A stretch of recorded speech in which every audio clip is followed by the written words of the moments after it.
तो आज जैसे कि आप सभी खुश होंगे, पेपर दे के आएंगे। आई होप कि आप लोग पेपर अच्छे से दिए होंगे और हमने जो पढ़ाया आप लोगों को मिले होंगे वहाँ पर क्वेश्चन।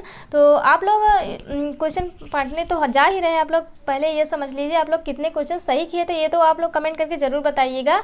और हम वहाँ पर गए थे और सारे क्वेश्चन कलेक्ट करके ले आए थे। बहुत बच्चों से हमने पूछा कौन कौन से क्वेश्चन आए थे। फिलहाल हमने जो जितने भी क्वेश्चन यहाँ पर पाए हैं सारे एकदम मतलब कि इसमें कोई झूठ का नहीं है। सारे वीडियो आप लोगों ने देखा, कुछ लोगों ने गलत सही कह दिया कि ये क्वेश्चन आया था, ऐसा कुछ भी नहीं। मेरे क्वेश्चन आप मिला लीजिएगा, पूरे के पूरे यही क्वेश्चन आए थे, ना कि मिलता जुलता हमने लिखा है, सारे क्वेश्चन आए थे दोस्तों। तो चलिए पहले क्वेश्चन पर पहुँचते। जैसे कि आप सभी जानते हैं 9 अगस्त का पेपर बीएड का आज छोड़ चुका है, शाम के 5 बज रहे हैं। तो 5 बज के हम सिर्फ 1 घंटा हमको लगा ये वीडियो बनाने में। आप लोग 6 बजे आप लोग को अपलोड कर रहे हैं। तो दोस्तों चलिए पहले क्वेश्चन पर चलते हैं। फिलहाल आपको बता दें कि आज जो हम डालने वाले हैं वो है जीएस के सारे क्वेश्चन यहाँ पर कलेक्ट किए हैं। फिलहाल दोस्तों 1-2 आपको हिंदी मिलेगा और उसके बाद हिंदी की वीडियो अगले दिन हम आप लोगों को अपलोड कर देंगे। तो चलिए पहले क्वेश्चन पर पहुँचते हैं। देखिए पहले दोस्त क्या पूछा गया था, सर्व शिक्षा योजना कब शुरू हुई थी। सर्व शिक्षा योजना कब शुरू हुई थी तो आप सभी जानते हैं 2000 से लेकर 2001 में ये सर्व शिक्षा अभियान शुरू किया गया था। तो दूसरा क्वेश्चन जो आया था यहाँ पर सा कैसी ध्वनि है, मतलब सा कैसी ध्वनि है। तो आप सबने पढ़ा होगा कि हमने पढ़ाया था जब हिंदी शुरू में, तो वहाँ पर मैंने बताया था मूर्धन, यानी मूर्ध से होता है ये जो सा अक्षर है मूर्धन होता है। तो ये आगे चलते हैं। उज्ज्वल में कौन सी संधि है, उज्ज्वल में कौन सी संधि है दोस्तों। तो यहाँ पर उज्ज्वल देखिए यहाँ पर हलंत लगेगा, जब ये जा कटेगा तो फिर कौन सा व्यंजन संधि है। तो अगला क्वेश्चन है भक्ति काल के लोकप्रिय कवि कौन थे। भक्ति काल के लोकप्रिय आप सभी जानते हैं कि तुलसीदास है। कितना सिंपल यहाँ पर क्वेश्चन पूछा गया था।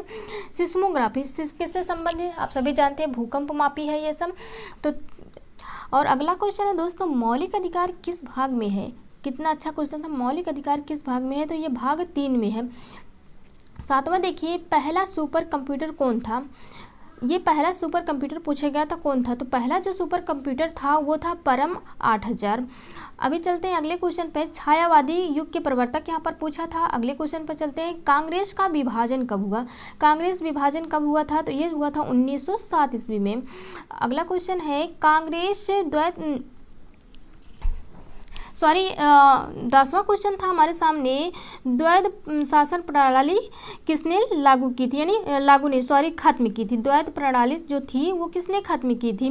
तो अगला क्वेश्चन था ऑस्ट्रेलिया जो ओपन पुरुष जो ऑस्ट्रेलिया में ओपन वो हुआ था खेल, अभी आप लोगों ने अगर ये सब वो करंट से ये था तो ये थे नोवाक जोकोविच थे। तो ये एकल पुरुष का किताब यहाँ पर जीते थे। यहाँ पर पुरुष का पूछा था ना कि महिला का पूछा था, दोनों यहाँ पर आप लोग देख लीजिए पुरुष का पूछा था। तो ये थे जोकोविच थे। अगला क्वेश्चन आपके सामने है देवधर ट्रॉफी। देवधर ट्रॉफी किससे संबंधित थी तो ये थी क्रिकेट से। देवधर ट्रॉफी पूछी गई थी, ये थी क्रिकेट से। तो अगला क्वेश्चन था सर से पैर तक। तो ये सर से पैर तक होगा, आपात मस्तक होगा।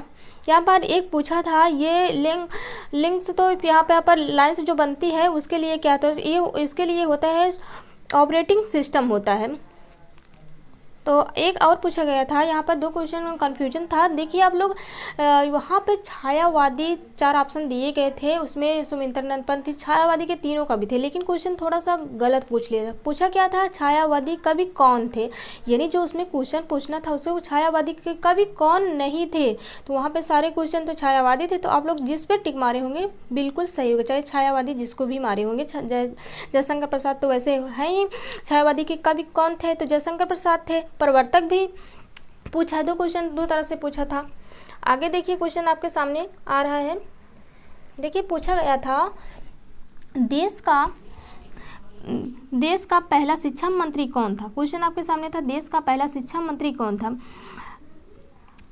ऑस्ट्रेलिया की सबसे बड़ी नदी पूछी थी। यहाँ पर ऑस्ट्रेलिया की सबसे बड़ी नदी पूछा था। और दूसरा और क्वेश्चन था प्रकाश वर्ष किसका मात्रक है तो दूरी का मात्रक होता है। एक और राइटर का पूछा था और राइटर के पुस्तक का नाम पूछा था, यानी किसके द्वारा लिखी गई है। द हिंदू व्यू लाइफ, यानी द हिंदू व्यू लाइफ पूछा गया था किसकी है तो ये है डॉक्टर सर्वपल्ली राधाकृष्णन के। इनके जन्म दिवस पर ये इनके जन्म दिवस की है पुस्तक ये। तो अगला क्वेश्चन था, मोदी ने प्रधानमंत्री पद की शपथ कब ली थी?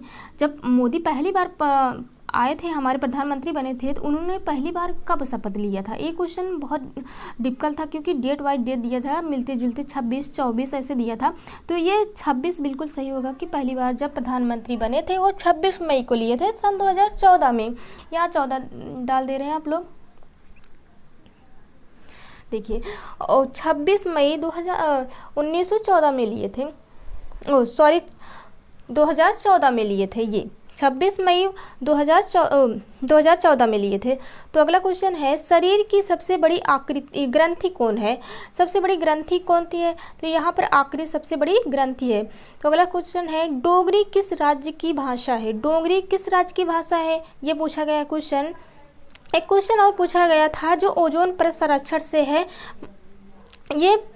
ये पूछा गया था। सबसे लंबा समुद्र तल पूछा गया था, तो ये सबसे लंबा समुद्र तल जो है वो है गुजरात का। एक क्वेश्चन आपके सामने था, 1918 में गांधी जी द्वारा कौन सा आंदोलन चलाया गया था? 1918 में खेड़ा सत्याग्रह आंदोलन चलाया गया था, खेड़ा सत्याग्रह आंदोलन। तो एक क्वेश्चन और आपके सामने था, एगमार्क किससे संबंधित है? यहाँ पर एगमार्क किससे संबंधित है? तो ये खाद्य पदार्थ की गुणवत्ता से है। एक क्वेश्चन आप लोगों को हमने लिखा नहीं, बता देते हैं कि पूछा गया था क्वेश्चन कि भारत की सबसे पहली लोकसभा की स्पीकर कौन रही हैं? तो ध्यान दीजिए, पहली जो लोकसभा स्पीकर रही हैं वो रही है मीरा कुमार। तो दोस्तों ये थी आज की हमारे जीएस के क्वेश्चन जो हमारे बीएड में पूछे गए। तो उम्मीद करते हैं सारे क्वेश्चन आप लोग करके आए होंगे। चलिए इसी के साथ हिंदी में अगली वीडियो में मिलते हैं।